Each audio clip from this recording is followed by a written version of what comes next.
нийгэм, улс төр, эдийн засаг, цаг үеийн тулгамдсан асуудал, олонний анхаарал татсан чухал үйл явдлууд, түүнийг дорсон сэтгүүл. Бид чухал үйл явдлын эздийг тэмдэгч, харин тэдний байр суурийг тодорхой мэддэг. Тэдний үзэл санаа, үйл хэрэг та бидний амьдралд хэрхэн нөлөөлөх вэ? Энэ бүхнийг хар хайрцаг нөтгөлөөс хар хайрцаг. Ороймон тэргүй үзэгчдээ хар хайрцаг нэвтрүүлгийн шинэ дугаар эхэлж байна.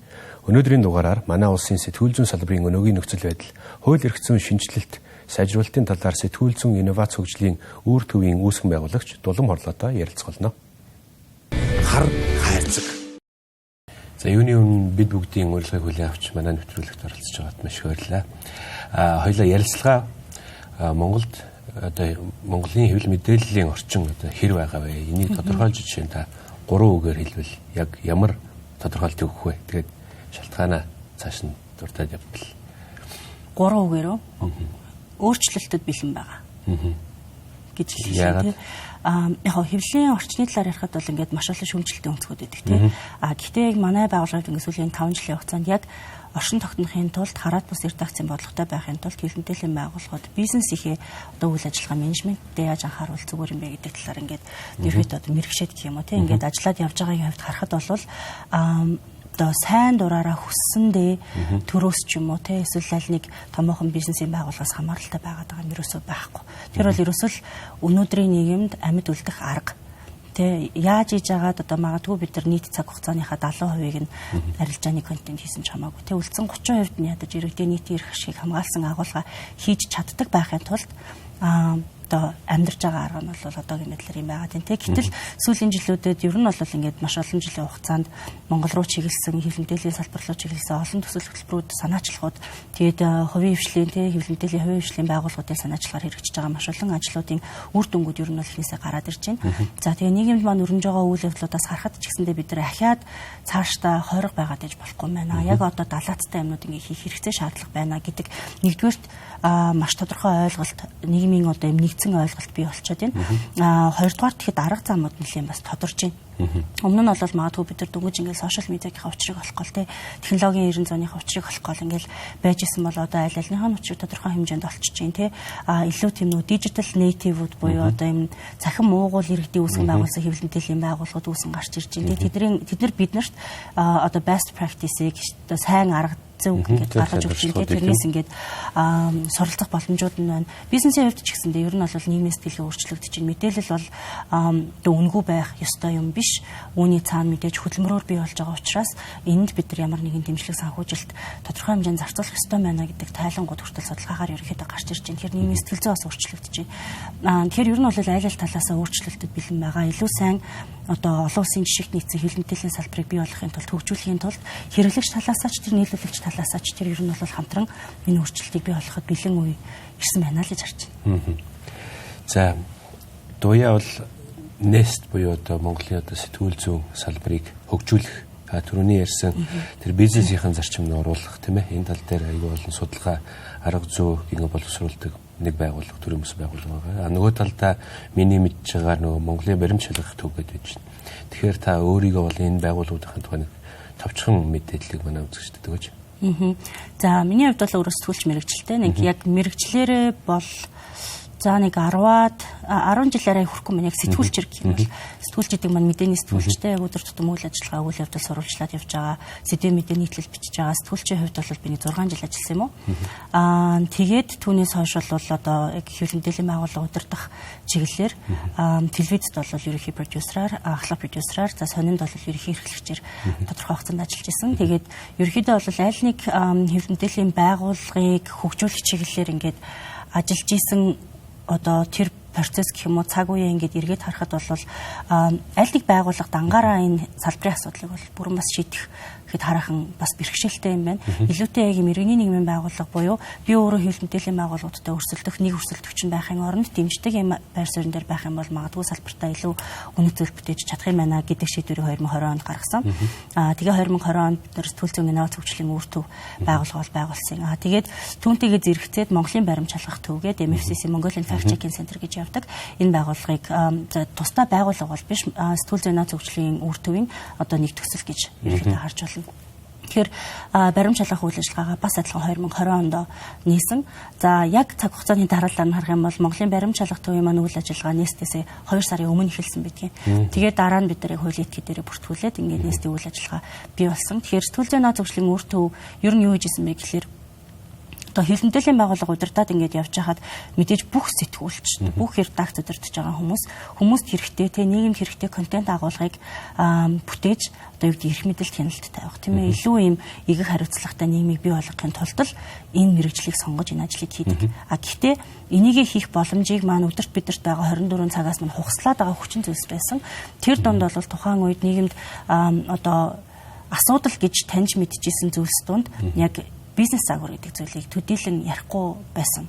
Тэгэхээр бидний сэтгүүл зүйн наад зөвшлийн үр төв бол хил мэдээллийн байгууллагууд хараат бус редакцийн бодлоготой байхын тулд яаж санхүүгийн хувьд доктортой хараат бус байх вэ гэдэг тэр асуудал руу чиглэж үйл ажиллагаагаа явуулдаг. За ингээд сэтгүүл зүйн наад зөвшлийн үр төвийн хувьд ингээд хил мэдээллийн байгууллагуудын менежмент бизнес руу хандчихсан бол нөгөө талд нь бас нэг сул орон зай байсан нь бол 21-р зуун мэдээллийн 900 сошиал медиа тулгуурласан энэ мэдээллийн орчинд баримтыг нягтлах буюу яг хэвлэл мэдээллийн байгууллагын яг амин гол сүнстэй үнэн бодит мэдээллийг хүргэх гээд тэгтэл манад ингэ ашиглагдчихсэн мэдээллийг сурвалжаа баталгаажуулах арга зүй маань бас 21-р зуунд төдийлөн бас нийцэхгүй байсан. Тэгэхээр энэ дээр бид нар олон улсын баримт шалгах сүлжээний ёс зүйн хэм хэмжээг оруулж ирээд тэгээд Монголын баримт шалгах төв маань бол олон улсын баримт шалгах сүлжээний аль биесны гишүүнчлэлийг 1 жилийн дараа үйл ажиллагаа эхлүүлснээс хойш 1 жилийн дараа авч одоо тэр шинэ арга зүйг бид нар Монголд нэвтрүүлэхээс ажиллаж байгаа гэсэн үг. Тэгээд Монголын баримт шалгах төв маань бол үндсэн одоо 2 фронтоор гэх юм ажиллаж байгаа. Нэгдүгээрт бол хил мэдээллийн байгууллагуудтай бид нар баримтын тэргүүнд сүлжээгээд үнэн бодит мэдээллийг олон нийтэд түгээх зорилгоор ажилладаг. Хэвлэл мэдээллийн байгууллага, иргэний нийгмийн байгууллага, тэгээ хуулийн фирмийн юм хамтын ажиллагаан дээр үндэслэн ийм сүлжээгээр дамжуулаад тухайн хэвлэл мэдээллийн байгууллагуудтай баримт шалгах шинэ аргачлалыг нэвтрүүлэх. Нөгөөх нь бол олон нийт рүү хандсан цахим орчинд байгаа хурамч мэдээллийг Метагийн хүнлэнгийн баримт шалгах түнш хөтөлбөрийн хүрээнд одоо олж нэгтэлж хэрвээ худал төрөгдүүлсэн мэдээлэл нь бүрэн бус ч юм уу те байх юм бол яг тэрийг нь шошгожуулаад тухайн мэдээллийн талаар бүрэн дүрэн ойлголт авахын тулд өөр ямар их сурвалжуудаас харж болох вэ гэдгийг нэгтгэсэн баримт шалгалтын тайлан гэдэг имийг нь яг Facebook орчин дээр нь тухайн пост дээр нь шошголж зүүж өгдөг. Ийм ажлыг ер нь бол Монголын баримт шалгалт төв маань хийдэг гэсэн үг. За таны саяны ярьсан нөгөө Мета гэж ярьсан соёлоо өнгөрсөн одоо Америк нэгдсэн улсын ерөнхийлөгчийн сонгуул болон одоо Дональд Трамп ерөнхийлөгчийн тэр тангараг өргөх ёслолын эргэн тойронд бас үйл явдлуудаас дараагийн асуултаас тавьмаар байна. Яг юу болсон бэ гэхээр одоо мэдээж Дональд Трамп ерөнхийлөгч одоо хамгийн ойрын хүмүүсийн нэг гэж хэлж болох Elon Musk яг өөрийнхөө одоо нийгмийн сүлжээ гэж хэлж болохоор Twitter-ийг одоо хуучин нэр нь Twitter одоогийн X-ийг Meta-тай одоо тодорхой хэмжээнд бодлогын түвшиндээ одоо манайхаа суралцаач гэсэн ч юм уу да нэг тиймэрхүү юм болсон юм шиг надад санагдаад байгаа тийм ээ. Тэгэхээр яг энэ үүний дараагаар Марк Закерберг яг юу гэж мэдээлэл хийсэн бэ гэхээр за бид бүхэн одоо Facebook болон одоо Meta орчинд Instagram, WhatsApp те энэ орчинд одоо саний таны ярьсан тэр нөгөө шошготой одоо энэ бол хуурамч мэдээлэл шүү гэсэн тэр шошгыг альва нэг одоо хөндлөнгийн байгууллага биш тухайн хэрэглэгчид маань өөрсдөө одоо үнэлж саналаа хурааж ингэж гаргах болно гэсэн нэг мэдээллийг явуулсан. Тэгэхээр энэ яг нэг X-ийн одоогийн явж байгаа одоо механизм шүү дээ тий. Тэгэхээр энэ эргэн тойронд яг юу болов энэ тал дээр нэг жоохон цаг хугацааны дараалалтай тийм мэдээлэл өгөөч. Бидний хувьд бол маш одоо сюрпризний мэдээлэл байсан. Одоо манай цагаар бол тэр чинь ингээд шүн явчихж байгаа шүү дээ тийм нийлээ оройч лөө тэгээ бид хэдий ингээд харахад өглөө бусаад харахад бол ингээд яг бөмбөг дэлбэрсэн байсан тийм яг хоо Марк Закербергийн хувьд бол Америкийн нэгдсэн улсаас эхлээд баримт шалгагчтай хамтарч ажилладаг одоо Facebook платформ бол Метагийн бусад Instagram, Threads, WhatsApp платформуд дээр хэрэгжүүлж байгаа энэ хөндлөнгийн баримт шалгах түвш хөтөлбөрийг бол Америкийн нэгдсэн улсаас эхлээд зогсооно. Техний одоо хэрэгжилт нь бол 3 сарын 18-наас эхлээд Америкт ер нь бол ингээд нөхцөл байдал өөрчлөгдөд явчлаа л да тийм тэгээд улмаар дараагийн одоо бусад орнууд дэлхийн нийтээр яах вэ гэдгийг бол дараад ингээд зарлаад явна. За гэж зарлж байгаа. За түүнийг бол энэ ихний саяны агуулгыг бол за одоо ашигын төлөө байгууллагын захирал нь эзэн нь байгууллагынхаа ингээ фокусыг өөрчилж байгаа юм байна гэдгийг бол яг ойлгож болж байгаа тийм. Хоёр дахь хэсэг нь бол юу юм бэ гэхээр хамгийн асуудалтай хэсэг нь баримт шалгагчид болвол мэдээлэл үзэл бодлоо илэрхийлэх хэрэгжүүлэг цензурдж иржээ. эрэг сайхан зүйл бүтээхээсээ илүүтэйгээр сөрөг мөр дагаврыг бий болгож иржээ. Бид нар энийг эргэж хараад одоо засах цаг болжээ. Гэдэг бол одоо Марк Закерберг өөрийнхөө өмнө нь конгресст ирж тэр маш олон удаа олон нийтэд хандаж хийж исэн мэдээллүүдээ өөрийнхөө амаар няцаасан юм нэг тодорхойгүй ойлгомжгүй байдал үүсгэсэн. Дональд Трампын хэлдэг шүү дээ. Тийм ээ ерөнхийлөгч. Тийм ер нь Дональд Трамп гэдэг хүн чинь өөрөө фейк ньюс гэдэг үгийг бий болгосон юм шүү дээ. Тэгээд ингээ харах юм бол ерөнхийдөө бас нөхцөл байдал ойлгогдох бах. Тэгэхээр тэрэн дээр бол одоо дэлхийн баримжаалагчид болон хэвлэл мэдээллийн салбарынхан бол маш эсрэг байр суурьтай байгаа. Нэгдүгээрт бид нар бол одоо Метагийн хөндлөнгийн баримжаалах түнш хөтөлбөрийн хүрээнд Метата нэг focal point буюу харилцдаг ингээ хүн байгаа тий. Тодорхой тогтмол хугацаанд бид нар ингээ уулзаад нөхцөл байдал одоо Метагийн хэрэглүүрийг яаж сайжруулах вэ гэх юм уу бид нар ямар санал шүүмжлэлтэй байна гэдээ ингээд уулзаад явж идэг. Хоёр талаасаа саналаа солилцоод явж идэг. Тэр үеэр одоо хөтөлбөрийн үр дүнд ямар нэгэн байдлаар сэтгэл хангалуун бус байгаа ч гэдэг юм уу те биднийг одоо ямар нэгэн байдлаар цензур хийж байна ч гэдэг юм уу те ийм талаар ямар нэгэн санаа зовж байгаа асуудлыг хуваалцаж байгаагүй харин ч эсэргээрээ сэтгэл хангалуун байгааг бол илэрхийлж ирсэн. За тэгээд энэ дээр бас нэг зүйлийг хэлэхэд бидэнтэй хамтарч ажиллаж исэн одоо яг бид нартай Монголыг хариуцдаг ч гэдэг юм уу те хүмүүс бол энэ талаар ямар нэгэн мэдээлэлгүй байсан. Тэгэхээр тэр мэдээлэл өөрөө маш гинтийн мэдээлэл бүр Мета дотор ажиллаж байгаа хүмүүсийн хувьд ч гэсэн дээ тий. За тэгэхээр энэ бол ингээд дэлхийн нийтээрээ Марк Закербергээс бараг бусд хүмүүс бүгдээрээ шоконд орсон мэдээлэл байж байгаа нэгдүгээрт. Хоёрдугаарх нь Марк Закерберг өөрөө өмнө нь конгресст хийсэн мэдээлэл дээрээ бол за үндсэн яг үгийг нь эхлээс илүүтэйгээр санааг нь базаад хэлэхэд бол Метагийн хөндлөнгийн баримжаалах хөтөлбөр гэдэг бол одоо 21-р зуун мэдээллийн 900-д хуурамч мэдээлэлтэй тэмцэж байгаа хамгийн үр дүнтэй арга мөн бөгөөд түүнийгээ маш олон тоо баримтаар баталж хэлж исэн байдаг. Тэгээд тэр байр суурь нь одоо юу гэдгийг те Америкийн нэгдсэн улсад улс төрийн нөхцөл байдал өөрчлөгдөхдөө зэрэгцэн цаг хугацааны үед давхартаж маш огцом өөрчлөгдсөн баг жишээний.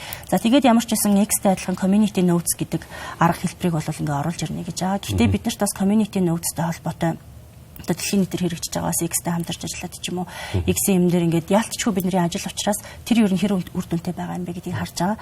За төгс ертөнцид бол ер нь иргэд бүгд альва асуудлыг объектив байдлаар хараад иргэдийн баримжаалгалтаар ингээд бид нар бүрэн дүрэн итгээд хараад бас бие даасан шийдвэр гаргаж чаддаг бол сайхан. Ер нь тэр ертөнцийн төлөө бид нар өнөөдөр ажиллаж байгаа.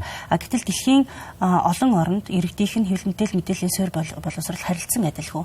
Digital literacy буюу цахим бичиг үсэг тайлбарлалт харилцан адилгүй байгаа. Дээрээс нь хүн болгон өөрснөө гэсэн одоо bias буюу одоо юу гэдэг нэг талыг баримтлах юм одоо үзэл баримталтай байгаа шүү дээ. Тэгэхээр бид нар мэдээллийг хүлээж аваад тэрийг одоо ойлгоод гадагшлуулахдаа ямар нэгэн байдлаар тэр өөрийнхөө байгаа шүүлтүүрүүдээр оруулж гаргаж идэг. За эдгээр дээрээс ингээ үндэслээд харахад X-ийн одоо community notes програм хөтөлбөр ингээд эхэлснээс хойш нийтдээ иргэд бол яг тэрэн дээр юмнууд бичээд байсан байгаа юм. Гэхдээ community notes дээр бичигдсэн иргэдийн тэр санал шүүмж одоо баримжаалгалт гэх юм уу 90% нь огт уншигдаагүй байна гэдэг судалгааны дүн байгаа. IFC-ийн хэмжээнд хийгдсэн. Тэгэхээр community notes гэдэг энэ арга маань Meta руу хэрвээ орж ирлээ яг одоо X төр хэрэгжиж байгаа тэр хэлбэрээр орж ирлээ гэхэд ер нь бол хүнд хэрэглэгдэхгүй мэдээлэл контекст өгч чадахгүй юм а гэдэг нь бол эндээс харагдаж байгаа гэсэн үг. За тэгэхээр энэний үр дагавар нь Монголд одоо яаж нөлөөлөх талаар хоёлаа ярилцъя гэж бодож байна. Монголд бол яг одоогийн байдлаар бүртгэлтэй 400 гаруй хэвлэл мэдээллийн байгууллага байх шиг байгаа юм тийм ээ. Гэтэл нөгөө талдаа энэ хэвлэл мэдээллийн байгууллагууд нь одоо сүүлийн үед хүмүүсээс их ярьж байна. Танаа судалгааны тайлан дээр ч бас гарсан байсан. Одоо бас нэг хүний хэлсэн ч үгүйсэн тийм ээ. Танаа судалгааны одоо судалгаан дээр гарсан байсан одоо хэвлэлийн эрхчлөө байгаач эрхчлөөтэй хэвлэл алгаа гэсэн. Тэгэхээр одоо сүүлийн жилүүдэд за 10-20 жил ч юм уу тийм ээ яг массыг хамарсан зар сурталчилгаагаараа дамжуулж хэвлэл мэдээллийн байгууллага оршин тогтнох буюу одоо энэ бизнес нь өөрөө нэгэнд одоо энэ ажиллахгүй болчихжээ тийм нэгсэнтэй ямар ч одоо энэ зарчмаар ажиллах нөхцөл нь байхгүй болчих. Тэнгүүд нөгөө талдаа одоо манай хэвлэл мэдээллийн байгууллагууд маань одоо яаж одоо орлогоо олох уу те хүмүүст цалингаа тавих уу гэсэн асуудлууд дээр бас арай өөр одоо арга сүг олоод байх шиг байна тийм ээ судалгаан дээрээс бол харж байхад тэгэхээр энэ нөхцөлд за одоо бид нэр яг цаашдаа явах хэрэгтэй. Энэ хэвлэл мэдээллийн байгууллагууд энэ дээр та бүгдийн одоо санал зөвлөмж ямар шийдлүүдийг одоо санал болгож байгаа вэ? Надад бол Монгол дээр хийсэн судалгаа бол харахаа алга зүгээр олон улсын хэмжээнд болвол дэлхийн хэмжээнд зар сурталчилгааны зах зээл дээр хэвлэл мэдээллийн байгууллагууд руу ордог байсан нийт орлогын 50% нь Google болон Facebook руу шилжсэн гэдэг ийм дүн байгаа юм. Тэгэхээр үлдсэн 50% дээр нь хэвлэл мэдээллийн байгууллагууд маань одоо Белоны маань тал нь байхгүй болчихлоо шүү дээ. Тэгэхээр хэвлэл мэдээллийн байгууллагуудын тоо бол яг баг зэрэг цөөрж байгаа боловч тийм үлэмж хэмжээгээр бол цөөрөөгүй. Тэгэхээр яг тэр тал Белон дээр үлдснээр ингэж хувааж одоо өрсөлдөж штэ. Тэр бол яг зар сурталчилгааны ёс журмын дагуу бизнесийн хамтын ажиллагаа үүсгээд явж байгаа энэ орлогын хэмжээ гэсэн үг. Монгол дээр бол мэдээж баг зэрэг ялгаатай байж магадгүй. Тэгэхээр нэгэнт ингээд бидний амьдрах боломжтой санхүүгийн их усэр маань ингээд буурчж байгаа бол ямар нэгэн байдлаар амьдрч таарна. Хүмүүс бол мэдээллийг үнэгүй ашигладаг. Гэхдээ тэр мэдээлэл оргүй хоосноос ямар ч төртөг зарлалгүйгээр бий болдоггүй гэдэг маш ойлгомжтой. Үнэн тийм ээ. Тэгэхээр яг манай байгууллагын одоо өөр судалгааны байгууллагатай бас хамтраад яг хэвлэл мэдээллийн салбар дээр нь ажилласан судалгааны үр дүнгээс харахад бол Монголын хэвлэл мэдээллийн байгууллагууд за орон нутгийн болон Улаанбаатарт төвтэй хэвлэл мэдээллийн байгууллагуудын ингээд нэгтгээд маш ерөнхий байдлаар ингээд харахад бол нэг орлогын 3 үнцийг сурвалж байна гэж харж болж байгаа. За нэгдүгээрх нь бол мэдээж зар сурталчилгааны орлого. Үнийн дүнгээр бол хоёрт орно. За үнийн дүнгээр хамгийн өндөр байгаа нь бол төрийн байгууллагатай байгуулсан хамтын ажиллагааны гэрээнүүд гэж явж байгаа. За тэгээд бусад нөгөө sponsored content буюу нэг удаагийн төлбөртэй мэдээ нийтлэл гаргах ч үгүй юм уу те. Иймэрхүү байдлаар явж байгаа. За ивент арга хэмжээ гэж харьцангуй уламжлалт бус нэг орлогын загвар ерөөхдөө орж ирсэн байлээ. Гэхдээ эзлэх хэмжээний хувьд бол харьцангуй бага тэгээд бусад гэж орж ирж байгаа. Тэгэхээр эндээс харах юм бол ерөөхдөө бид нэр яг төрийн байгууллага болон бизнесийн байгууллагаас орлогын урсгал маань ер нь хамааралтай байна. Гэхдээ ингээд бид нэр амьдарч болоод байгаа юу гэдэг асуулт үүсэн тий. За ямар ч хэсэг хэвлэл мэдээллийн байгууллагууд бол ил далд одоо ямар нэгэн байдлаар амь тавьчихгүйхэн шиг л ажиллаад явж байна гэдэг төр зургийг бид эндээс харж болж байгаа. Гэтэл өөрчлөгдөж байгаа хэрэглэгчдийн сонирхолтой хэрэгцээ шаардлагад нийцээд үйл ажиллагаанд инновац нэвтрүүлэх, олон улсын шинэ одоо шилдэг техник технологиг оруулж ирээд иргэдийн мэдхэрх ашигын төлөө илүү сайн ажиллах ч гэдэм үү. Энэ инновацид хөрөнгө оруулах одоо ашиг цаана нь байгууллагууд ерөөсөө үлдэхгүй байгаа даа. Энэ бол бодтой. Байгууллагуудын 60% нэсэн баха. Ер нь бол breaking even буюу яг ашигчгүй алдагдчихгүй байна. Тэгээд ашигтай байгаа байгууллагаас цөөхөн байгаа юм. Тэгээд дийлийнх нь үлдсэн хувь нь бол юм алдагдaltaй гэсэн юм судалгааны тайлан бол гарч байгаа. Энэ 2023 оны жилийн эцсийн үзүүлэлт дээр авч хийсэн одоо тайлан яг одоо 2025 он гэж жоохон хойшлсон байж магадгүй. Гэтэ хамгийн сүүлийн нэг судлагдсан байдлаар бол хамгийн сүүлийн тоо гэж хэлж болно. Тэгэхээр ер нь бол хэвлэл мэдээллийн байгууллагуудад инновац хийх, өөрсдийнхөө үйл ажиллагаанд хөрөнгө оруулалт хийх, хөрөнгө оруулалт, санхүүжилт зайлшгүй шаардлагатай байна гэсэн үг. Тэгэхээр одоо тэгвэл яах вэ гэдэг асуулт гарч ирнэ те. Яг бизнес загвараа хэдүүл ингээ хараад үзэл та. Хэрвээ миний ам цангаж байгаа бол би ус авч явна тий. Тэгэхээр ус авч явахдаа би ямар нэгэн одоо ус үйлдвэрлэлтийг юу гэдэг экос усыг худалдаж авч байгаа бол монсод мөнгө төлөөд буцаага зөрүүлээд би ус авч байгаа байхгүй тий. Тэгэнгүүт хэвлэл мэдээллийн салбар яаж явж ийн гэхээр миний ам цангангууд мөөшөө дэлгүүртчүүд экос миний өмнөөс мөнгө төлөөд надад ус өгч байгаа. Тэгэхээр би буцаага чамд яагаад чи өртөөч юм шиг болчих штэ тий. Тэгэхээр нэг иймэрхүү байдлаар явж байгаа тий. Тэгэхээр хэрвээ та мөнгө төлөхгүй бол та өөрөө бүтээгдэхүүн юм а гэдэг тэр загвараар бид нар манай салбар бол ажиллаж байгаа гэсэн үг. Тэгэхээр манай Монголд одоо бараг байхгүй байгаа орлогын загвар гэх юм бол уншигчаас орж ирэх орлого, үзэгчээс орж ирэх орлого гэж юм байгаа. Тэгэхээр ийшээ бол ялтчгүй харах хэрэгтэй. Тэгээд 2021 онд PPL-ийн байгууллагаас хийсэн энэ зүгээр хандлт цахим судалгаа л да. Энэ судалгаан дээр бид нар юу анзаарсан гэхээр хүмүүсээс хэрвээ танд одоо яг эрэлт хэрэгцээгч хангасан мэдээлэл өгөх юм бол та түүнийг худалдаж авахд бэлэн үү гэж асуусан. За энэ судалгааг би 2019 онд нь бас хийж ирсэн. Тэгээд 2019 онд хийхэд бол үгүй мэдээлэл үнгүй байх ёстой гэж үзэж байна. Энэ бол одоо юм бит бус бүтээгдэхүүн юм а гэдэг ийм хариултыг олонх нь өгчээсэн бол 2021 онд үнэхээр одоо тодорхой зарим шаардлагуудыг тусгаж байгаа юм л та тий. Шуурхай хүртээмжтэй бөгөөд сонирхолтой үнэн бодит байх юм бол би нэг сарда 50000 төгрөг төлөөд ээж чадах юм шиг байна гэж хэлж байгаа хүмүүсээс гарч ирсэн байсан. Тэгэхээр иргэдийн энэ санаа бодол маань өөрчлөгдөж чинь гол нь бидний бүтээгдэхүүн яг хэрэглэгчдийнхаа хэрэгцээ шаардлагаас хангах хэрэгтэй байгаа. За яг салбарын одоо нөгөө нэг зүгээс аваад үзэх юм бол би жоох урт яриад байж магадгүй. Тэгэхээр салбарын нөхцөл байдлаас ингээд аваад үзэх юм бол хурдан болон хүртээмжтэй гэдэг яг хэрэглэгчийн үднээс аваад үзэх хэрэгтэй. Гэхдээ хурд гэдэг бас нөгөө талдаа чанар байж идэг.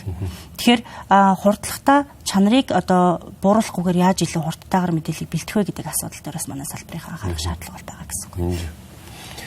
Үзэгчтэй хэсэггүй хормын засварлагын дараа эргээд уулзцгаая. За тэгэхээр ойлоо ярилцлагын дараа хэсэгт илүү одоо шинэ медиа салбарынхны тухай ярилцъя гэж бодож байна. Одоо сүүлийн үед бол тийм ээ сошиал медиа инфлюенсерүүд гэж байж байна. YouTube руу, влогрууд, подкастууд гэдэг одоо бидний бараг 10 жилийн өмнө харж байгаагүй тийм сонин содон гэхдээ нийгэмд маш их нөлөө бүхий. Ийм нэг өнгөцгөн харах юм бол нэг баг нэг хэвлэл мэдээллийн байгууллагаас илүү мэдээллийг түгээгээд байгаа. Одоо ийм субъектууд гараад ирлээ шүү дээ, тийм ээ. Тэгэхээр эдгээрийг танаа байгууллагын хувьд хэрхэн үнэлж байгаа вэ? Энэ талаар хоёлаа яриагаа үргэлжлүүлэх гэж байна. Ер нь бол манай салбарын хувьд маргаантай асуудал л да. Өөрийн гэсэн сайтгүй ч юм уу эсвэл телевиз биш. Олон нийтийн мэдээлэл хэрэгслэр мэдээлэл түгээдгүү сэтгүүл биш, сонин биш. Сошиал медиа дээр л ажиллаад идэг. Гэхдээ мэдээлэл түгээгээд идэг хүмүүс чинь хэвлэл мэдээллийн байгууллага муу юм уу гэдэг асуудал тий. За энийг ярихын тулд 2022 онд манайх Splice Media гэх Сингапур төвтэй бас одоо хэвлэл мэдээллийн салбарын think tank маягийн байгууллага байхгүй. Тэрүүгээр Монголын хэвлэл мэдээллийн салбарт аудит хийлгэсэн. Тэр Монголын хэвлэл мэдээллийн салбар маань яг энэ бизнес зарчмаараа цаашдаа хөгжих орон зай байна уу? Хэрвээ хөгжих ёстой бол хөгжиж чадах юм бол яах ёстой вэ гэдэг. Тэгээ тэндээс гарсан гол дүгнэлт нь бол Монгол улсын хүн ам газар зүйн байршил ингээд тархан суурьшсан тий. Тэгээд насны бүлэг ингээд харьцангуй тэнцвэртэй хуваарлагдсан. Өөр газар ингээд ийм ялгаатай сонирхол бүхий олон бүлгүүд ингээд байгаад байгаа учраас ниш буюу тухайн одоо хэсэг бүлэг одоо хүн амын одоо багахан мас биш үү тий. Тэр масын хэрэгцээг нь тултал нь хангах ийм ялгаатай сонирхлын бүлгүүдэд үйлчлдэг хэвлэл мэдээллийн ялгаатай сувгууд бий болох хэрэгтэй байна гэдэг ийм зүйлийг хэлсэн. Тэгэхээр энэ цаанаа маш том юм арчлалын үнэт одоо ач холбогдолтой зөвлөж байгаа байхгүй. Зөвхөн зах зээлийн хувьд нэгдүгürt бид нэр одоо юу гэдгийг дэлхийгээр тархан суурьшсан бүх монголчуудад яг нэг мэдээллийг хүргэж өгдөг 500 мэдээлэл байх юм уу? Эсвэл одоо юу гэдэг үндэсний цөөнхөд яг үйлчлдэг нэг юм уу хоёр хэвлэл мэдээллийн байгууллага яг тэдний асуудлыг тултал нь ярьдаг те. Нэг нь болохоор магадгүй энэ бодлого боловсруулагчид гаргаж өгдөг. Хүүхдийн асуудлыг яг хүүхдийн эрхийн мэдрэмжтэйгээр гаргаж тавьдаг нэг хэвлэл мэдээллийн байгууллага, хоёр хэвлэл мэдээллийн байгууллага гэдэг ч юм уу. Ингээд сонирхлын бүлгүүдээр ялгагдах шаардлага байна гэж байна. Тэгэхээр Монгол улсын хүн ам цөөхөн учраас зах зээл угаасаа бага. Тэр утгаараа тэдгээр хэвлэл мэдээллийн байгууллагууд маань бол ультра том бүр маш том байх боломж угаасаа байхгүй болчихж байгаа зах зээл маань бага учраас тийм ээ. Тэгэхээр харьцангуй юм жижиг нэмбэл гэж ярьдаг штэ тийм зардал багтай нэг хөрхөн хурдан өөрчлөгдөх зах зээлийн мэдрээд өөрчлөгдөх боломжтой. Тийм хэвлэл мэдээллийн байгууллагууд олноороо үүсэх шаардлага байна гэж харж ирж байгаа. Тэгэхээр энэ бол хүний мэдээлэл авах эрхийн тухай асуудал болж ирж байна тийм цаанаа зах зээлийн асуудал боловч. За ингээд харж байхад бол энэ эрэлт хэрэгцээг хангаж чадж байгаа одоо бидний уламжлалт хэвлэл мэдээллийн байгууллага гэдэг тэр одоо томьёон дотор багтахгүй хэвлэл мэдээллийн байгууллагууд одоо үүсч эхэлж байна тий. За нэг хэдэн жилийн өмнө бол граф бас өөрийн гэсэн сайтаа харах нэгээгүйсэн. Зөвхөн Facebook, Instagram дээр үйл ажиллагаа явуулдаг байсан. Яг одоо нөгөө анхаарлын төвд ороод байгаа Норог маань дөнгөж 3 сарын 18-нд сайтаа нээсэн гэх чинь. Энэ оны тий. Энэ оны саяхан одоо баримтлагдсныхаа маргааш саатуулагдсныхаа маргааш чинь тий баримтлагдах гэх нь буруу болчих магадгүй. Тэгэхээр эдгээр байгууллагуудыг тэгвэл бид нар хэвлэл мэдээллийн байгууллага гэж үзэх юм уу гэхээр хэрэглэгчийн үднээс аваад үзэх юм бол миний одоо юу гэдэг нэг тэдээс тэдэн насны залуу монгол эмэгтэй хөлмөр эрхэлдэг хүний мэдээллийн хэрэгцээг хангаж чадж гинөө чадаад байна. Тийм тий. Гэтэл яг үнийг хэлэхэд одоо зарим уламжлалт хэвлэл мэдээллийн байгууллагаас үзийгэж үзэх юм олдохгүй байгаа ч тохиолдол байгаа. Тэр ягаад тэгэхээр тэдгээр нь муудаа биш миний сонирхлын бүлэгт таарахгүй байгаа байхгүй. Надад үйлчлэхгүй байгаа. Тэгэхээр би өөртөө ингээд таараагүй томцоо хувцамсаад явбал надад угаасаа л тохирохгүй шүү дээ. Тэгэхээр миний хэрэгцээг адрес хийж чадж байгаа учраас энэ бол хэвлэл мэдээллийн байгууллага муу юм а. Гэхдээ тэнцээ тодорхой хэмжээний ёс зүйн хэм хэмжээ мөрдөгдөж гинөө гэдэг юм хамгийн түрүүнд харах хэрэгтэй. Тий. Хамгийн гол асуудал нь.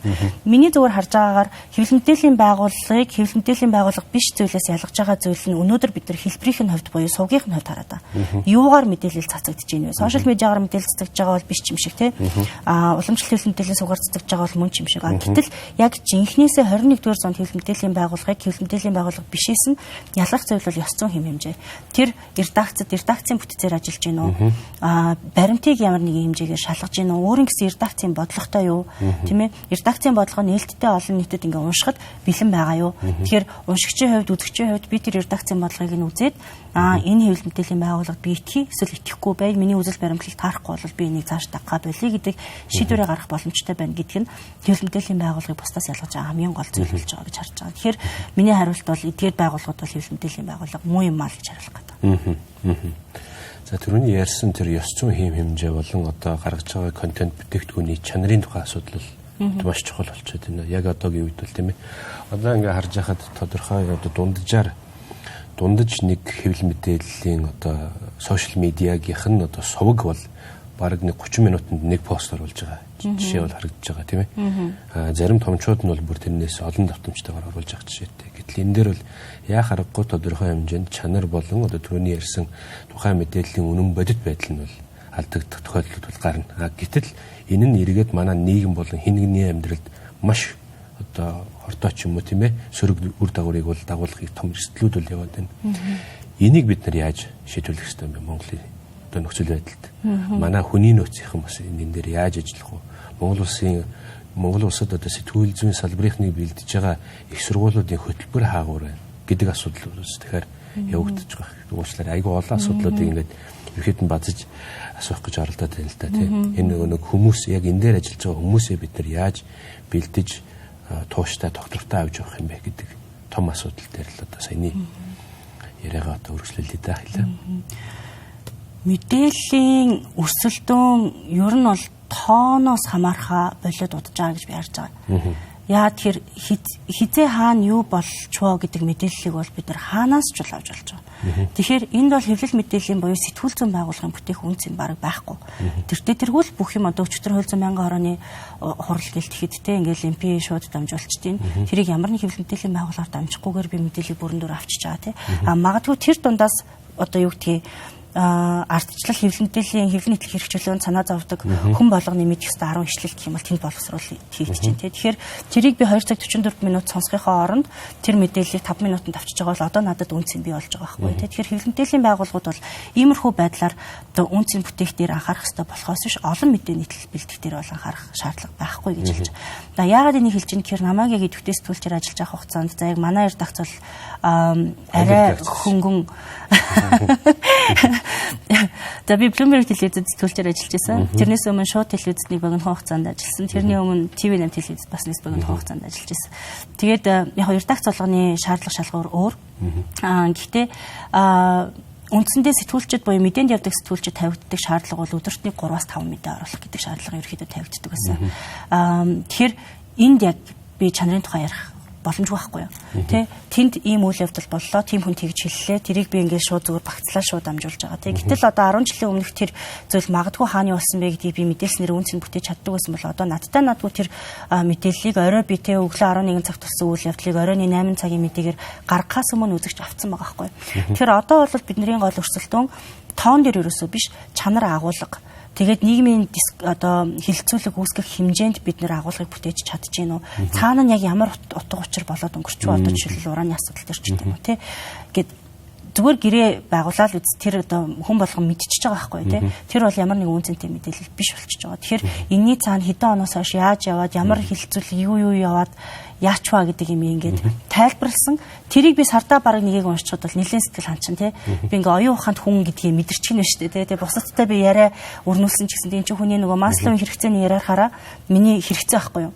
Тэгэхээр магадгүй би эрүүл аюулгүй орчинд амьдарч байгаа гэдгээ мэдхэд өөрийнхөө байгаа нөөцийнхөө 70% зарцуулж байгаа бол нийгмийн нэг хэсэг бүлэг юм байна тий. Би өөрийн гэсэн communityтэй юм байна. Энэ асуудлаар би ярилцаж чадах тийм аюулгүй орчин надад байгаа юм байна. Би энэ нийгмийн нэг хэсэг юм байна гэдгийг мэдрэхэд бол одоо энэ 3 дугаар түвшний хэрэгцээ болоо явчихж штэ тий. Тэр хэрэгцээ бол одоо илүүтэй манай үеийнхэнд ч гэдэм үү ер нь хүмүүст байгаад байдаг. Ягаад гэвэл энэ хэрэгцээ төдийлөн хангагдаж чадахгүй байхгүй.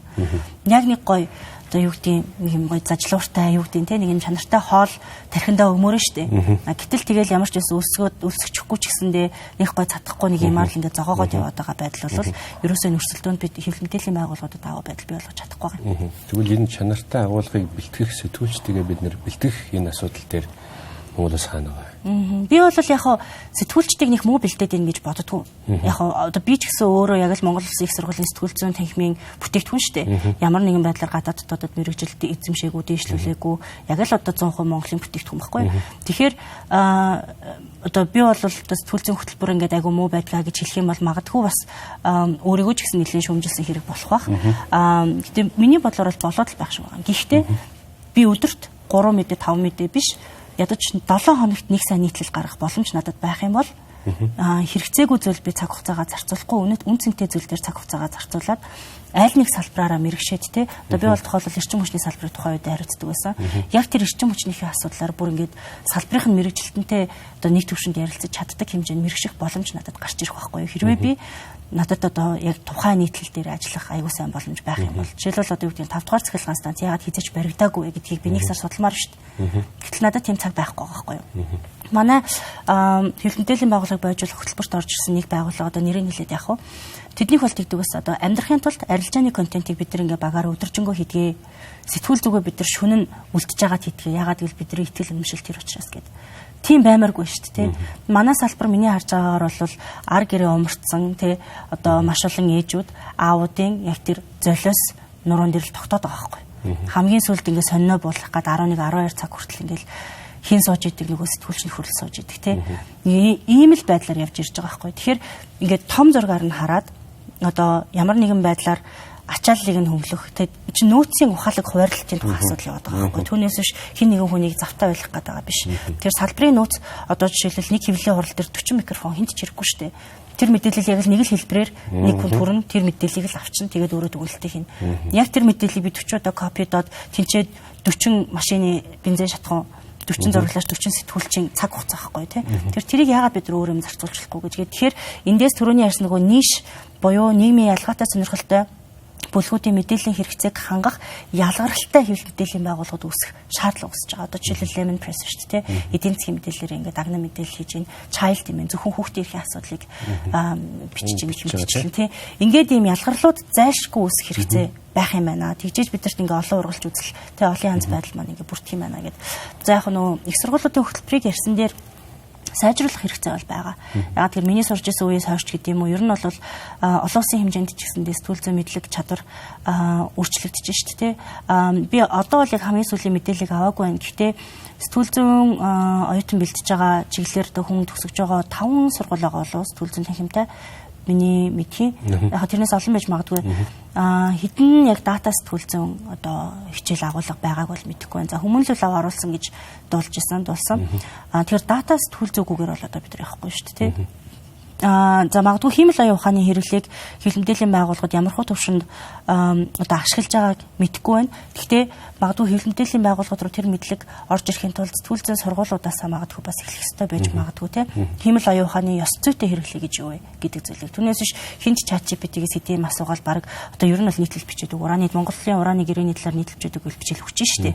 Гэхдээ тэр ёс зүйтэй хэрэглээ мөн үү биш үү гэдэг асуудлыг одоо анханасаа яг тэр этик талаас нь нэлээд сайн судлах шаардлага бол байгаа болоо гэж харж байгаа. За тэгээ мобайл сэтгүүл зүй гэдэг зүйл нь одоо бидний германд байгаа төхөөрөмжийн хүчин чадал 10 жилийн өмнөх телевизийн камераас баг илүү болсон байгаа нөхцөлд бид хамгийн одоо хямд төсөр байдлаар чанартай мэдээлэл яаж бэлтгэх вэ гэдэг агуулга бас хэрэгтэй гэж магадгүй. Гэх мэтчлэнгээр сүүлийн үеийн шинэлэг эмчийг хандлагуудыг бид нараас нэвтрүүлэх шаардлага байгаа. За яг үүнтэйгээ уялдуулаад бид нараас дотоодын 3 ихтэй сургуулийн сэтгүүл зүйн танхимтай хамтраад баримт шалгагч оюутан клуб гэж байгуулсан. Тэгээ ерөнхийдөө нэлээд хөөрхөн ажиллаж байгаа. Тэгээ баримт шалгагч оюутан клубүүд дээрээ дамжуулаад бид нар яг тэдгээр одоо 3 болон 4 дугаар курсуудын оюутнуудыг авдаг. Тэгээ оюутнуудад өөрсдийн баримт шалгах практика зааж сургаад тэгээд үндсэндээ бол одоо нөгөө сайн дурын баримт шалгагч байдлаар ингээд одоо чөлөө заваар нь ажилладаг гэх юм уу. Тэгээд бид нар лөө баримт шалгалтаа явуулаад тэгээд тэр нь хэрвээ одоо манай редакцийн шаардлага шалгуураар ороод тэнцээд нийтлэгдэх юм бол тодорхой хэмжээний бас урамшуулалтай. Тэгээд бидгээд яг зөв нэг онгоо олгож ярихдаа за хангалттай болон баримт шалгалт бид нар хийж өгөх юм бол CV-д ажилласан өндөр цалин авна гэд жоохон одоо нөгөө хошигндаг гэх юм уу. Тэгэхээр ер нь бол яг тиймэрхүү юмнууд бол хийгдэж байгаа. Тэгээд заавал яг нөгөө ихтэй сургуулиудад ч ингээд шинэ хөтөлбөр нэмэх гэдэг чинь бас их ажиллагаатай байт юм шиг үлээ.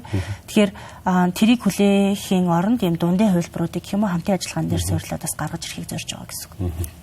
За баярлалаа. Үзэгчтэй сурчлагын дараа хэрэгэд уулзцгаая. За хоёулаа ярилцлага одоо энэ хаврын чуулганд өргөн баригдах байгаа хэвлэл мэдээллийн эрхчлөөний тухай хуулиар хөргөжлүүлэх гэж бодож байна. Танай байгууллага болон бусад иргэний нийгмийн байгууллагууд судлаачид, хуульчид хамтраад энэ хуулийн төсөл дээр тодорхой хэмжээнд анализ дүгнэлт гаргасан байсан. Тэгэхээр энэ тал дээр мэдээлэлээ та хуваалцаж байна. Тэр яг 27 жилийн дараа хэвлэл эрхчлөөний тухай хуулийг шинжлэх оролдлого хийж байгаад бол цаашаалтай байгаа. Тэгээд 1998 онд батлагдсан одоо хүчин төгөлдөр хэрэгжиж байгаа хууль маань бол бид нарыг бол тодорхой хэмжээнд хамгаалж үргээ гүйцэтгсэн гэж харж байгаа. Яг хэрэгжилтийг сайжруулахтай холбоотой асуудлуудыг бол ярьж болно. Гэхдээ маш олон оронтой харьцуулахад манайх ядаж хэвлэл эрхчлөөний тухай хуультай байж ирсэн тий. Тэгэхээр одооний өргөн баригдсан байгаа хуулийн төслийг яг өргөн барьж байгаа Тэгээ түүнийгээ тайлбарлаж байгаа хууль зүйн яамны одоо хандлага бол яг эерэг хүлээлт бий болгож байгаа юу гэх тийм. Харин яг хуулийн төсөл дээр салбарын хүний үүднээс ингээд аваад үзэх юм бол сайжруулах зүйл маш олон байна гэж ерөнхийдөө харж байгаа. Тухайлах юм бол за яг одоо сүүлийн өдрүүд дөрнж байгаа ноорог гэрдагцтай хамааралтай асуудал маань зарим нэг талаараа хэвлэлийн эрх чөлөөний тухай хуулийг шинжилэн батлах зайлшгүй хэрэгцээ шаардлага байгааг баталж байна шүү дээ гэдэг ийм өгүүлэмж өчигдрөөс хойш ерөнхийдөө бол сонсогдоод байгаа. Гэтээ бидний одоо хамтарч одоо хуульчдын маань гаргаж өгч байгаа дүгнэлтээр бол яг одоогийн байгаа хэвлэлийн эрх чөлөөний тухай хуулийн төсөл энэ байдлаараа батлагдсан байлаа гэхэд одоо ноорог дээр үүсэж байгаа нөхцөл байдал ерөөсөө өөрчлөгдөхгүй байх байжээ гэдэг дүгнэлтийг бий болгож өгч байгаа. Гаргаж өгч байгаа. Тэгэхээр хэрвээ өнөөдөр бидэнд бодитоор байгаа энэ асуудлыг шийдэж чадахгүй бол шинэ хуулиар яах вэ гэдэг аргумент цаана нүүсэн гэсэн үг тийм ээ. Тэгэхээр за яг тоочны ингээ зарим агуулгуудыг хэлээ л та тийм. За нэгдүгээрт бол одоо хүчин төгөлдөр байгаа 98 оны хууль бол магадгүй шинэ хууль батлагдсанаар хүчингүй болж зөрөөд энэ хууль маань хүчинтэй болох ёстой тий. Өөрөөр хэлэх юм бол энэ хуулийг хэлэлцэж байх явцад тэр хууль хүчин төгөлдөр байгаа. Гэтэл одооний энэ хуулийн дотор 98 оны хуулийн заалтыг өөрчилсөн гэх юм уу одоо зөрчсөн агуулга жишээлбэл ингээ орцсон байх жишээ нь. Энэ маань бол одоо процессийнхаа хувьд хэр оновчтой байдаг вэ гэдгийг эргэж харах шаардлага бол үүсэж байгаа гэсэн үг. За манай байгууллагын хувьд хамгийн эрсдэлтэй гэж харж байгаа зүйл нь юу байна вэ гэхлээр хуулийн 5 дугаар зүйл дээр байгаа сэтгүүл зүйн үйл ажиллагаанд баримтлах зарчим гэдэг 5 зарчмыг оруулж өгсөн. За баримтад тулгуурсан байх ёстой. Хараа тус бие даасан байдлаар тэнцвэртэй мэдээлэл бэлтэн гэж байгаа. За хүнлэг шударга хэсгийг баримтлан үндэсний аюулгүй байдал хүний эрх нийгмийн ашиг сонирхлыг дээдлэн тэгээ хуулиар хамгаалагдсан нууцад хүндэтгэлтэй хандах гэж байгаа.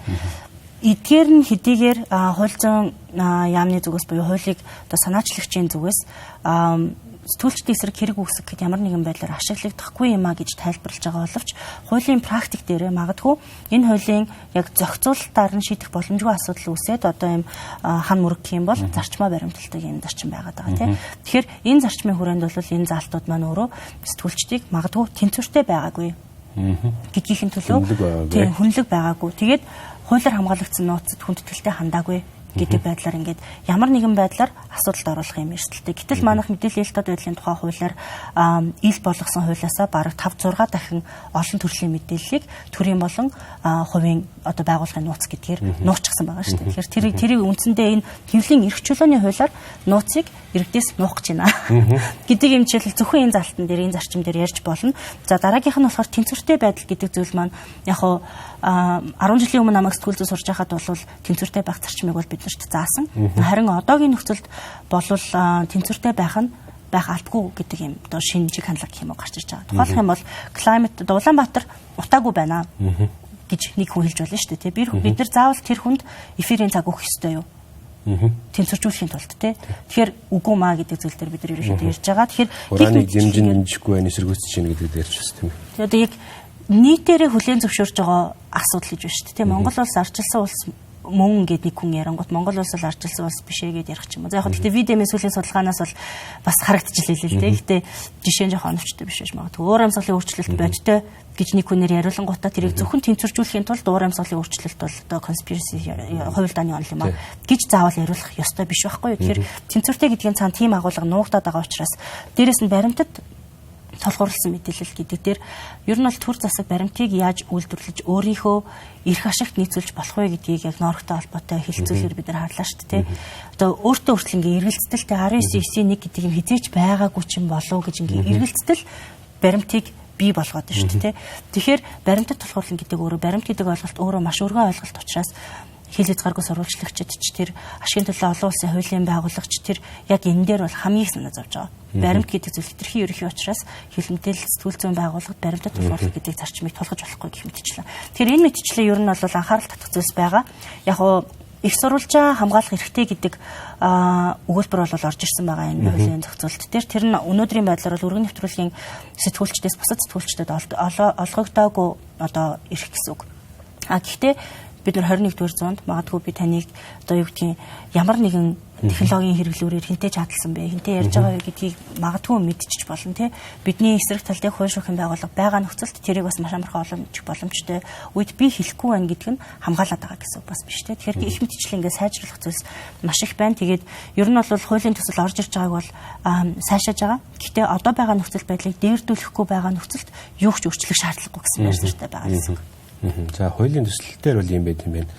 Танаас үргэлжлүүлээд асуухад энэ эцэст нь одоо энэ хуулийг хуульч бай бодлогын төвшөнд тийм ээ Монгол улсад маань энэ салбар цаашдаа яг доктортой одоо ажиллахын тулд сэтгүүл зүйн салбар Монгол улсад одоо жинхэнэ утгаараа цэцэглэхийн тулд одоо ямар өөрчлөлтүүд гарах ёстой юм бэ? Энийг та юу гэж харж байна? Бид хэд яг хуулийн төслийн ажил дээрээ бас одоо байгаа асуудлуудаа тодорхойлоод тэгээд тэдгээр асуудлуудын шийдэл нь юу байж болох вэ? Тэдгээрээс аль асуудал нь заавал хууль зохицуулалтаар шийдэгдэх вэ? Аль нь илүү зөөлөн хүчний одоо тэ арга хэмжээгээр шийдэгдэж болохоор байна гэдээ ерөнхийдөө ингээд харж байгаа юм л да. Тэ ингээд харахад бол заавал хуулиар шийдээд байх шаардлагатай асуудал бол байгаа боловч бас тийм их биш байгаа. Тэгэхээр бид нар одоо ингээд харахад 98 оны хууль батлагдсанаас хойш одоогийн байдлаар 27 жил өнгөрсөн байна. Тэгэхээр одоо бид нар яг өнөө цаг үед бий болгож байгаа баталж байгаа хууль бол ядаж дараагийн 15-аас 20 жилд биднийг хамгаалж чаддаг байгаасаа гэж харж байгаа. Хэвлэл мэдээллийн салбарын зохицуулалтын тухай хуулийг энд юусоо яриаггүй, хэвлэл мэдээллийн эрх чөлөөний тухай хуулийг ярьж байгаа байхгүй тий. Тэгэхээр 15-аас 20 жил биднийг хамгаалж чаддаг хууль байгаасаа, хэвлэлийн орон зайг бий болгодог ийм хууль байгаасаа гэж бодож байгаа. Тэгэхээр юуны төрөнд бол 2045 онд жишээлбэл хэвлэл мэдээллийн салбар ямар авах вэ? Сэтгүүл зүйр нь яаж өөрчлөгдөх вэ гэдгийг хараад үзэхээр хизээч уламжлалт хэвлэл мэдээллийн байгууллагыг харж үзээгүй, сонин гэдэг зүйлийг харж үзээгүй хэрэглэгч нар бидний гол хэрэглэгч одоо зах зээл маань байх нэ.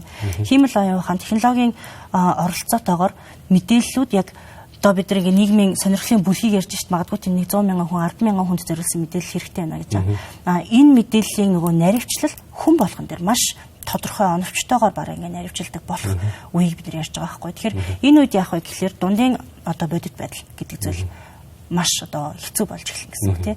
Тэгэхээр энэ үед хэвлэл мэдээлэл сэтгүүл зүй ямар хуу ёс зүйн хэм хэмжээний хүрээнд үйл ажиллагаа явуулах ёстой юм бэ гэдэг тэр хамгаалалтыг нь гэхдээ тэр нь хуульчлагдах биш амьд механизмыг ингээд оруулж ирэх шаардлагатай байна. За тэгээд тэрэн дээр манайх одоо манайх жил би яг одоогийн байдлаар сэтгүүл зүйн ихтгэлцлийн санаачлаг гээд хил хязгааргүй сурвалжлагч байгууллагаас гаргасан хэвлэл мэдээллийн салбарын олон улсын ISO стандартыг төлөөлөгчөөр ажиллаж байгаа. Тэгээ энэ стандартын хувьд тухайлах юм бол яг мэдээлэл бэлдэх процесс ямар хөө ёс зүйн хэм хэмжээний хүрээнд явагдсан бэ гэдгийг сертификатжуулаад аудитаар оруулаад тухайн хэвлэл мэдээллийн байгууллагын процессыг нь аудитаар оруулаад ингээд одоо олон улсын ISO стандартын гэрчлэлийг чиглэл өгч байгаа. Тэгээд сүүлийн үед ингээд харж байхад бол ISO стандартыг хангацсан хэвлэл мэдээллийн байгууллагатай илүү хамтарч ажиллая гэдэг нь буцаагаад тэр байгууллагуудад амьдрах арга замыг нь бий болгохын боломжуудыг олгох чинь. Тэгэхээр бид нар зөөлөн хүчээр магадгүй иймэрхүү стандарттай олон улсын хэм хэмжээг ингээд бий болгож баталгаатай итгэж болох хэвлэл мэдээллийн байгууллагуудыг ялгаж чаддаг байх хэрэгтэй байна. Нөгөө талаас хуулийн арга замаар одоо дэлхийн нийт хүн амын 80% нь авторитар болон хагас эрхчлөөтэй дэглэмд ингээ амьдарч байгаа үед илүү хаагдж байгаа орчинд яаж хэвлэлийн эрхчлөөг хамгаалах вэ гэдэг тэр хамгаалалтыг маш сайн хийж гисэн хуулийн зохицуулалт бол зайлшгүй шаардлагатай юм байна гэдэг зүйлийг харж байгаа. Тэгээ түрүүний ярьсан авторитар дэглэм гэснээс та сүүлд нэг ном орчуулсан байсан. Одоо Филиппиний одоо миний мэдих одоо эрхчлөөний хамгийн том тэмцэгчдийн нэг болох Мария Реса Нобелийн их тайвны шагналыг одоо авсан ийм нэг хүндэт хүн байдаг тийм ээ. Эрхэм. Энэ хүний How to Stand Up to a Dictator буюу дарангуулагчтай хэрхэн тэмцэх вэ гэдэг номыг яагаад Монгол руу орчуулж нийтлэх болов гэдэг асуултыг тэр барь. Одоо хэвлэл мэдээллийн сошиал медиагийн алгоритм гэдэг юм айгуу тийм одоо юу гэмдэ залтай ажилдаг тий. Тэгээд жишээлбэл би ингээд өөрийнхөө одоо хөөсөн дотор ингээд амьдарч идэг. Та өөрийнхөө хөөсөн дотор амьдарч идэг. Хүн бол өөрийнхөө хөөсөн дотор амьдарч идэг. Тэгэнгүүт яг тэр номноос би эхлээд юу харсан бэ гэхээр одоо Орос Хятад гээд дэлхийн хамгийн том хоёр авторитар орны голд байгаа Монгол улсын хувьд би яг тэр бодит байдлыг Монгол улс иргэний хувьд тэр бодит байдлыг ерөөсөө мэдэхгүй байсан байгаа байхгүй. Гэтэл яг тэр Монголд зориулсан сошиал медиагийн алгоритмын тэр яг бабл дотор би одоо юу гэдэг trapped тэ хавханд орсон ийм байдлаар ингээм амьдарч исэн байгаа гэдгийг тэр номыг хараад гэдэг ингээд ойлгож авах жишээний анх удаа тий. Тэгэхээр яг тэр номон дээр бол яг Филиппинд нэгдүгээр дарангуулагч засаглал тогтсноороо хүний эрх яаж зөрчигдсөн бэ? Буюу одоо 3 сарын ихээр баха тий баривчлагдсан олон улсын иргэн шүүх рүү бас шилжчихсэн байж байгаа Филиппиний ерөнхийлөгч асан Родриго Дутерте. Харт амхны дайн гэдэг нэрээр 27 мянган иргэнэ зүгээр л гудамжинд буутцсан. Тэгээ тэрийгээ би зүгээр хэрэгтэй бол тий би ч та нарыг буудна. Ер нь би та нарыг ингээ буудаж алах гэж орой ерхийлж болж байгаа гэж ингээд нийтэд хандсан ярианууд дээр хийдэг байсан нөхцөлд арт түмэн яагаад бас тэрийг сонсоо зүгээр байгаад байсан бэ гэхэд сошиал медиа алгоритм дээр тулгуурласан хуурамч мэдээллээр тархиугаах маш том бүтэцтэй, маш том төсөвтэй одоо ажиллагаа явагдчихжээ гэдэг имийг ухаж гаргаж ирсэн байгаа байхгүй. За тэгэхээр яагаад тэр монголчуудад бидэрт хэрэгтэй гэж үзэж орчуулах болсон бэ гэхээр Филиппиний соёлын одоо гэр бүлийн динамик ч гэдэг юм уу. Тэгээ гэр бүлийн динамикээс цаашаа ухаад харах юм бол хүн хоорондын итгэлцлийн динамик Монголтой маш төстэй. Хилэнтэл мэдээллийн суурь боловсролын орчин маш төстэй. Ер нь бол хилэнтэл мэдээллийн суурь боловсрол харьцангуй багтай гэж тооцогдно. Тэгсэн мөртлөнгөөс интернет нэвтрүүлэлт харьцангуй сайн буюу одоо нөгөө луужингүүгээр гээд бидний ингээд замд гаргацсан адилхан улс байгаа байхгүй. Тэр утгаараа яг нь хуурамч мэдээллийн бидний сүүлийн одоо 4 ном орчуулах шийдвэр гаргах хүртэл ингээд 4 гаруй жилийн хугацаанд хийжсэн ажлыг айгүй сайхан базаад ер нь яагаад хийгээд идэх юм бэ гэдгийг биднэрт хүртэл цоон шинээр ойлгуулах хэмжээнд ингээд багцлаад хийцэн. Тэгээд тэр нь энгийн иргэдэд яагаад ач холбогдолтой байх ёстой вэ гэдгийг айгүй сайн тайлбарласан бүтээл байсан учраас ер нь бол яаж хийж байгаад монгол хэлэн дээр энэ ном байх ёстой байна гэж харсан. Тэгээд яг хүмүүс энэ бол Филиппиний түүх гэж бити бодоосоо. Ер нь бол одоо хил хязгаар гэдэг юм бидний цахим орчинд бол байхгүй болсон шүү дээ тий. Бид нар ч гэсэн ингээ харж байгаа. За Украинд ингээд анх одоо дан хэллээ гэхэд тэрнтэй холбоотой хуурамч мэдээлэл 24 цагийн дотор импортлогдол монгол хэлээр орчуулагдаад орж ирж байгаа жишээний. Тэгэхээр энэ цахим ертөнцид ялангуяа Facebook платформ дээр бол хил хязгаар гэж байхгүй. Филиппинд ташаалагдж байгаа шилдэг технологи гэж яригдана тий. Одоо нэг юм дарангуулагчийн гарын авлага гэдэг юм байгаад байгаа шиг байгаа тий. Тэр технологи хаач хамаагүй хуулигдаад ашиглагдаж байгаа. Cambridge Analytica-гийн одоо жишээлбэл нөгөө илрүүлсэн хүмүүс нь яг тэр арга зүй жишээлбэл анх зүүн өмнөд Азид туршигдаад тэгээд дараа нь ингээд барууны орнуудын сонгуул руу ингээд орсон гэх юм уу тий. Гэх мэтчлийн зүйлсийг маш одоо баримттайгаар дэлгэж тавьсан байдаг. Тэгэхээр бид нар бол тэрнээс тусдаа ерөөсөө оршоогүй гэдэг зүйлийг харах хэрэгтэй гэж хэлээ. Мариарис өнөө үгүй бол итгэл үгүй бол одоо нийгмийн одоо харилцаа ямар ч учирдаггүй байхгүй гэж нэг хэлсэн байдаг тий. Тэгэхээр яг одоо энэ хэвлэл мэдээллийн орчинд одоо ялангуяа Facebook-ийн орчинд гэж тодорхой ярилтаа тийм ээ. Магадгүй Twitter дээр ч юм уу. Яг энэ бодит үнэн байдал болон одоо энэ хэвлэл мэдээллийн контент энэ хоёрын хооронд ер нь ямар зааг байна? Яаж харагдаж байна танай одоо судалгаан дээрээс харагдаж байгаа. Саяны номон дээр жишээ нь бас яаж дүрдэгдсэн байна?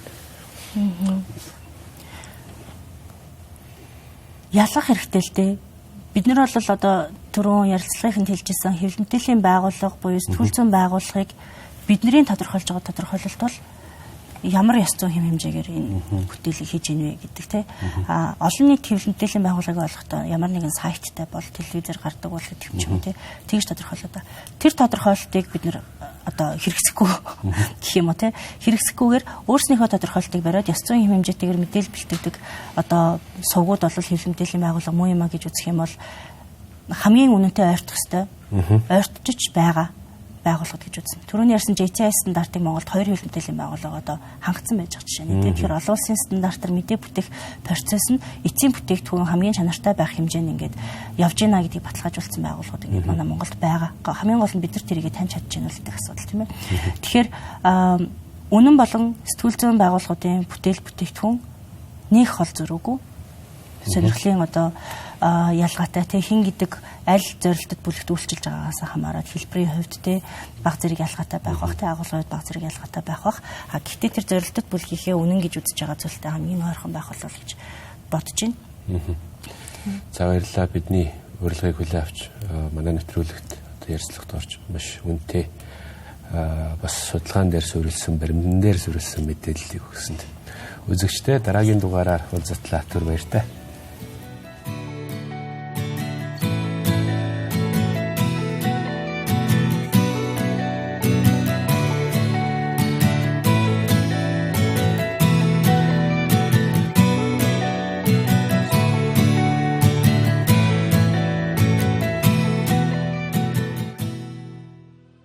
нийгэм, улс төр, эдийн засаг, цаг үеийн тулгамдсан асуудал, олонний анхаарал татсан чухал үйл явдлууд, түүнийг дорсон сэтгүүл. Бид чухал үйл явдлын эздийг тэмдэгч харин тэдний байр суурийг тодорхой мэддэг. Тэдний үзэл санаа, үйл хэрэг та бидний амьдралд хэрхэн нөлөөлөх вэ? Энэ бүхнийг хар хайрцаг нөхцөлөөс хар хайрцаг